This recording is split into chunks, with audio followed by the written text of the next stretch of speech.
Hi guys, here's a super quick angel to standing tutorial. There are 3 things you need to really be careful of for your physical safety and to make sure you're doing it technically correct. The first thing is to make sure that your shoulder is directly over your wrist at all times and that you're not locking out in your elbow. The second thing, because you need to have a strong structure, the second thing is going to be to get both of your legs straight at the same time before you end up standing, just to have nice technique. And the third thing is to get your hips stacked on top of that same structure that your arm is stacked up on.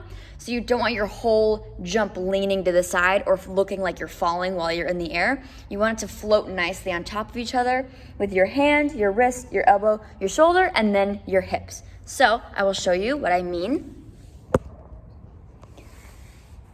So you're gonna start with having your left foot planted down and your right leg cross over. So I am going to have my right arm be my supporting arm for this one. So I'm gonna wanna have my shoulder right on top of my wrist. I don't want to be leaning this way, or a lot of people tend to put their arm too far in front and then they can't get over on top of it. So you wanna put that hand in a place where you can get your shoulder right on top of your wrist.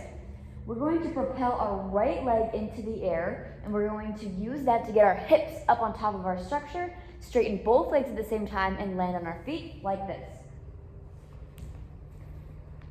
So if you noticed, my hips got right on top of that structure, and then I had nice time in the air to straighten both legs and stay balanced.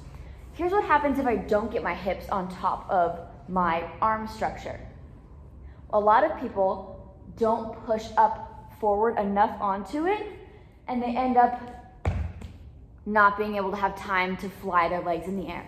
So first we need to push our shoulder over our wrist, our hips over our shoulder, then we'll have time to straighten our legs in the air like this. I'll do it one last time.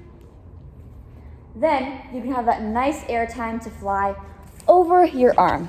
So in conclusion, get your shoulder on top of your wrist, get your hips on top of your shoulder, then use that nice time in the air while you're balancing to straighten both legs and land on the ground.